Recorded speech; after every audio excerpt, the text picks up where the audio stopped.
Bienvenue sur ma chaîne. Alors avec Halloween qui approche, j'ai décidé de vous faire un tuto un peu spécial, un peu gore. Donc là c'est le tuto du poignet tranché, j'espère que ça va vous plaire et vous allez voir que c'est très facile à reproduire.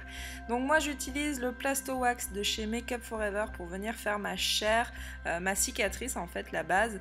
Mais si vous n'avez pas de Plasto Wax, vous pouvez tout aussi bien le faire avec de la colle.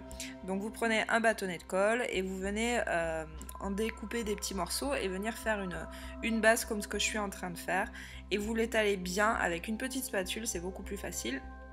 Et en fait le but du jeu c'est d'en faire de forme arrondie en laissant un espace au milieu pour vraiment voilà, faire un espace là où il y aura la coupure. Donc on vient trancher les bordures sur le côté pour vraiment avoir un effet cisaillé.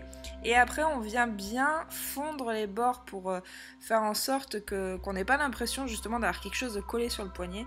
Donc on n'oublie pas de bien fondre voilà, à cet endroit là les bordures pour que ça fasse vraiment un effet naturel. J'enchaîne ensuite avec mon fard à l'eau de chez Make Up For Ever pour apporter un peu de profondeur à la cicatrice. Donc en fait c'est l'intérieur de la coupure qu'on va venir mettre du noir, mais vous pouvez le faire avec de l'eyeliner si vous n'avez pas de fard à l'eau, avec même un crayon gras, ça ira très bien. Par dessus j'utilise un fard à l'eau rouge, donc si vous n'en avez pas vous pouvez prendre un rouge à lèvres rouge qui soit mat et vous repassez par dessus le noir.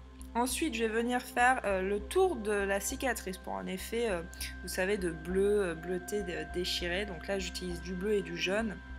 Mais voilà, vous pouvez le faire aussi avec des fards à paupières, c'est pas un souci. Et on mélange bien les couleurs ensemble pour avoir un effet vraiment de moisissure pourrie. Et par-dessus, je mets mon rouge, donc toujours pareil, si vous n'avez pas de fard à l'eau, hein, vous pouvez toujours faire ça avec des fards à paupières ou un rouge à lèvres, c'est pas un souci. Donc on étale bien partout pour avoir vraiment un effet sanguin. Par-dessus, je vais mettre à l'intérieur de ma cicatrice, je mets du sang coagulé. Donc si vous n'avez pas de sang coagulé, de la confiture de griotte ou quelque chose comme ça, ça peut très bien faire l'affaire. Vous mettez un petit peu de gélatine à la limite dedans si vous trouvez qu'elle est un petit peu trop liquide, mais avec la confiture de griotte, avec des morceaux, vous aurez cette impression justement d'épaisseur. Voilà, donc là on en met à l'intérieur et un petit peu sur le tour, le pourtour de la déchirure du poignet en fait, sur le bord. Vous voyez, ça fait des petits morceaux, c'est vraiment dégoûtant, c'est le but.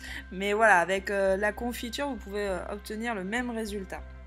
Voilà, donc là, moi j'en étale un petit peu partout au doigt, surtout le tour de la cicatrice. Et après, je viens asperger de sang liquide. Donc vous, pour faire du sang liquide, vous pouvez très bien prendre du coulis de fruits rouges que vous mélangez avec soit du miel, soit de la gélatine, et vous rajoutez un petit peu de coulis de chocolat à l'intérieur, vous mélangez tout ça et vous y arriverez très bien. Voilà le résultat, j'espère que ça vous plaît. C'est un tuto un petit peu particulier, ça change de d'habitude, mais pour Halloween c'est top. Je vous dis à bientôt, n'hésitez pas à vous abonner, à mettre un petit pouce en l'air si ça vous a plu. En attendant, je vous dis à bientôt pour une prochaine vidéo. Ciao ciao.